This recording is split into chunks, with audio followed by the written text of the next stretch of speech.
उसी लंदन का जो हमारे अभी गवर्नर पंजाब जो थे वो सेनेटर हैं, जो लंदन के मेयर हैं वो भी सादक जो हैं वो भी पाकिस्तानी हैं।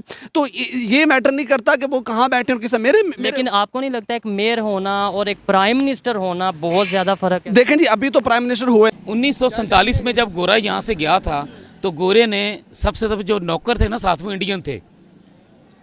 जो नौकर थे ना सिख थे ना मुसलमान थे। आपको पता है हिंदुओं को अंग्रेज़ी बड़ी अच्छी आती है। उसकी बुनियादी वजह यह है कि उनकी ब्रीड जो है वो अंग्रेज़ की है, क्योंकि वो घर में अंग्रेज़ों के घर में काम करते थे। ना सिख कंपनी गई ना मुसलमान गए।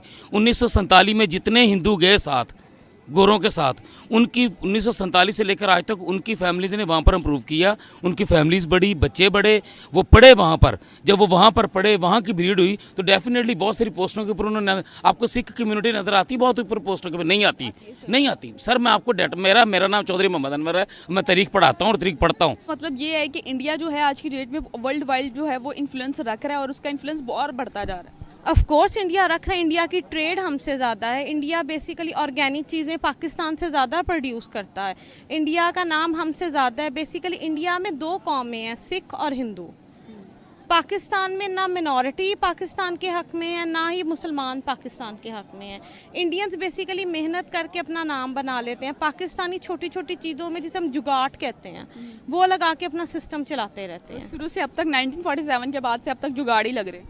बिल्कुल ऐसे ही आप सियासत का हाल देख लें। सियासत में जो गांठ लगा, कैसे मिनिस्ट्री उलट के एक नई मिनिस्ट्री आ गई सिर्फ और सिर्फ फौज की बिहाफ पे। ऋषि सोनक जो हैं ये सेकेंड जनरेशन इंडियन हैं यूके में, और इनका ये टॉप कंटेंडर है। अभी चांसलर एक्सचेकर हुआ करते थे, यानी कि वहाँ के फाइनेंस मिनिस्टर, और वहाँ पर अभी कोविड के टाइम पर इन्होंने इंडस्ट्री को बहुत अच्छा संभाला, बिजनेस को बहुत अच्छा संभाला, और कोविड को भी इन्होंने संभालने के लिए पैसा दिया। इनका इसी टाइम पर इनका नाम ऋषि रख दिया गया। और ये बोरिस जॉनसन के तो करीबी थे ही, साथ में अपनी पार्टी में भी इनकी अच्छी पकड़ है। पार्टी में भी इनको बहुत पसंद किया जाता है। बोरिस जॉनसन के रेजिग्नेशन के बाद कुछ लोगों के नाम सामने आ रहे हैं, उसमें से ऋषि सोनक ये टॉप कंटेंडर है। इन्हें गोल्डन बॉय भी बोलते हैं। और साथ में इन्होंने अपनी पूरी पढ़ाई, he is born in UK, पूरी पढ़ाई वहां पर की है। और अब ये वहां के प्राइम मिनिस्टरियल कैंडिडेट के लिए टॉप कंटेंडर बन गए। इनकी एक खूबी और है, इन्होंने अपना काम बहुत बखूबी करके दिखाया है। लोगों में इनकी पॉपुलैरिटी इस समय पीक पर, तो ये माना जा सकता है कि ये हो सकता है ये बन जाए। We don't know how the politics goes, politics तो कभी भी चेंज कर सकती है। ऋषि सोनक के साथ ये रहा है कि इनकी जो इनके कई फील्ड्स हैं। ये जिसे बोलते हैं कि वहां पे सोशल सर्विस में भी थे और लोगों के साथ काम भी करते थे, और पॉलिटिक्स में suddenly came into limelight when he became the chancellor exchequer, वहां के फाइनेंस मिनिस्टर बने। ऋषि सोनक अगर बने तो it will be a big day, क्योंकि एक कंट्री जो कि इंडिया पर रूल करता था, उसी के ओरिजिन का आदमी, इंडिया के ओरिजिन का आदमी वहां पे प्राइम मिनिस्टर बनेगा।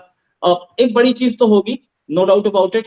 हालांकि वो ब्रिटिश हैं और उनके पास नेशनैलिटी ब्रिटिश है, और उनकी वाइफ जो है वो भी अब नेशनैलिटी उनकी ब्रिटिश है।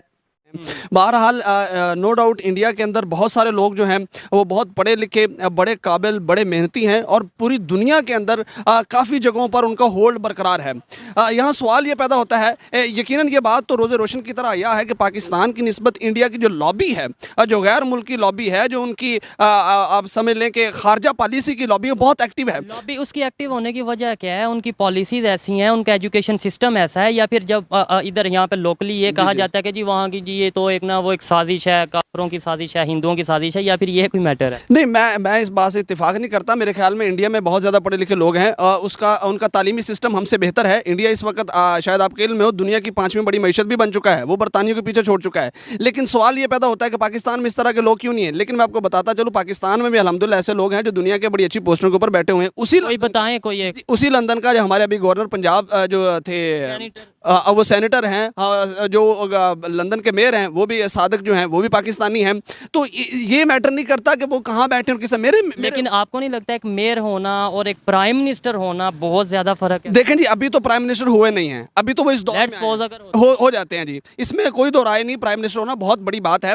दुनिया की जो बड़ी बड़ी आबादियां और तरक्की याफ्ता मुल्क हैं वो ये समझते हैं कि अब दुनिया के जो तरक्की पजीर ममालिक हैं जहां गुर्बत है वहां के लोगों को भी मौका देना चाहिए अगर वो काबिल हैं। अगर आप देखा जाए अमेरिकी कांग्रेस की बात करें, अमेरिकी सेनेट की बात करें, वहां भी बहुत सारे इंडियन और बहुत सारे पाकिस्तानी भी मौजूद हैं।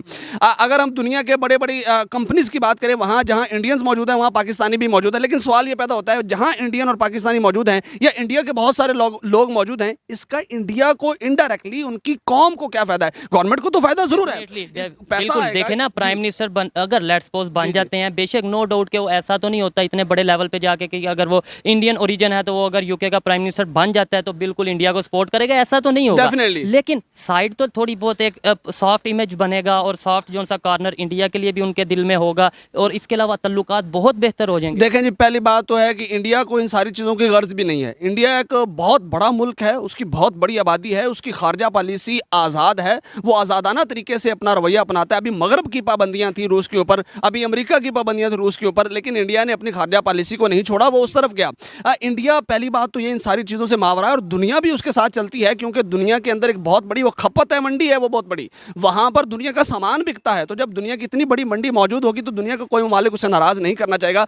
टू बी ऑनेस्ट ये एक चीज़ मौजूद है। लेकिन पाकिस्तान की अगर बात की जाए तो पाकिस्तान का एक ऐसा इमेज दुनिया के अंदर क्रिएट किया गया है। पाकिस्तान के अंदर जो दहशतगर्दाना कार्रवाइयाँ होती रही हैं, ये पाकिस्तान को दहशतगर्दी से मंसूब किया गया। नो डाउट अब वो इमेज दोबारा बेहतर हो रहा है। मुझे ये बताएं, जैसे कहा यह जाता था कि जी गोरों ने हमारे पे हुकूमत की, हमारे पे की, इंडिया पे की, पूरे बरसगीर पे हुकूमत की, क्या अब इंडिया वाले उस चीज़ का बदला तो नहीं ले रहे? मतलब ऐसे एक सारा वही सीन नज़र आ रहा है बड़ी बड़ी पोस्टों पे, बड़े बड़े इलाकों में और बड़ी बड़ी कंट्रीज़ में। इवन अब तो चाइना की बात करें, रशिया की बात करें, अमेरिका की बात करें, सारे इंडिया के पास खुद आ रहे हैं। देखें जी, इंडिया के पास आ नहीं रहे, इंडिया उनकी ज़रूरत है। ज़रूरत बन गया तो पास आना। ज़रूरत इस वजह से है कि उसकी आबादी, उनकी तिजारत का हुजम जो है वो इंडिया के यहाँ बहुत ज़्यादा है। तो अगर इंडिया की तिजारत का बहुत ज़्यादा जब उनको सपोर्ट मिलती है, बड़ी बड़ी कंपनियां जो हैं, आप ट्विटर देख लें, अभी ट्विटर ने अभी इंडिया के मोदी जो गवर्नमेंट है उन पर केस भी किया हुआ है कि वो जो है उनको पाबंदियाँ लगाना चाहते हैं, पोस्ट हैं जो अकाउंट वगैरह करना चाहते हैं। तो वो फाशिज्म की जो नज़रिया है, अब जो वहाँ पे लिबरलिज्म तबका है, जो सेकुलर स्टेट को पसंद करने वाला तबका, जो बिलीव करते हैं कि इंडिया का जो आइन है, इंडिया का जो कानून है, उसके अंदर पहला लफ्ज़ ये लिखा है, वी आर द इंडियंस। वो समझते हैं कि इंडिया का जो सेकुलरिज्म का जो एक नज़रिया था, एक रियासत थी, उसको धचका लग रहा है, वो पीछे हट रही है। तो उसके खिलाफ लोग भी मोदी को जो है ना वो आड़े हाथों ले रहे हैं, सोशल मीडिया पे देख लिया। लेकिन शायद यही सेकुलरिज्म है ना, दोबारा अपने मौजू पे आए। यही सेकुलरिज्म आपने बात की कि मोदी के खिलाफ उन्होंने ऐसे किया, उन्होंने जो सा वो फाइल किया, केस फाइल किया। तो सेकुलरिज्म ये भी है जहाँ पे वो अपने प्राइम मिनिस्टर को बहुत ज़्यादा अप्रिशिएट करते हैं, बहुत अच्छे कामों पे। वहाँ पे अगर कहीं किसी हिंदुस्तानी को, किसी इंडियन को लगता है कि हमारा प्राइम मिनिस्टर बेहतर नहीं कर रहा, तो वहाँ पे उसके वो अगेंस्ट भी जाते हैं। डेफिनेटली जाते हैं, वो उसको बातें भी सुनाते हैं। वहाँ की अपोजिशन भी बड़ी मजबूत है। मेरे ख्याल में इंडिया के लिए सबसे बड़ा प्लस पॉइंट जो है ना वो ये है कि वो एक समत पर चल रहा है, वो एक डगर पर चल रहा है। वहाँ पर सियासी इंतशार, सियासी कशीदगी नहीं है। अगर इस चीज़ को गौर से देखें तो हमें इसमें कोई परेशानी वाली बात नहीं है। हमारे पाकिस्तानी निज़ात भी बहुत सारी जगहों पे अवेलेबल हैं। अमेरिका की तमाम मेन जगहों पे स्ट्रीम लाइन में पाकिस्तानी भी हैं। याद रखें, कोई भी बंदा आता है, इंडिया का हो या पाकिस्तान का हो, उसका पाकिस्तान के पॉलिसी से या इंडियन पॉलिसी से कोई ताल्लुक़ नहीं होता। उसका वहाँ के आइन के साथ ताल्लुक़ होता है। उन्होंने उस आइन के अंदर रह के अपने कंट्री को चलाना होता है। सिंपैथी होती है, ये नहीं कि सिंपैथी नहीं होती, लेकिन जो थिंक टैंक होता है वो उस सिंपैथी को रोकता है और वो वही काम करता है जो उनके अपने मुल्क के मफादात में होता है। वो कभी भी किसी दूसरे मुल्क के मफादात में नहीं खेलते। यही पाकिस्तान के लोगों को समझ आनी चाहिए कि हर मुल्क अपने मफादात में खेलता है, न कि दूसरे के मफादात में। और अनफॉर्चुनेट जो एशियन कंट्रीज़ हैं जितने भी हैं, वो अपने मफादात की बजाय दूसरे मुल्कों के मफादात में खेलते हैं। एज़ लाइक फ़लस्तीन में कोई काम होता है तो पाकिस्तान के मुसलमान खाम खा गुस्से में आ जाते हैं कि जी ये तो, हालांकि आज तक फ़लस्तीन ने पाकिस्तान की किसी जगह पर मेरे साथ बैट लगा लें, क्योंकि बंदा देख रहा है, तो I will show you the real data कि किसी जगह पर हमारी फ़लस्तीन ने पाकिस्तान की हिमायत नहीं की बल्कि इंडिया की है। इसी तरह ईरान के आप पोजीशन देख लें, ग्वादर के ऊपर उसने कभी भी पाकिस्तान के स्टांस को या स्टैंड को एक्सेप्ट नहीं किया, वो इंडिया के स्टैंड को करता है। यूएई को देख लें, वो पाकिस्तान के स्टांस को पसंद नहीं करता। मुस्लिम कंट्रीज़ का पाकिस्तान का जो सबसे बड़ा जो प्रॉब्लम है वो है यही कि बाहर के मामलात हम घसीट के यहाँ पर लाते हैं जिनका ना हासिल ना वसूल।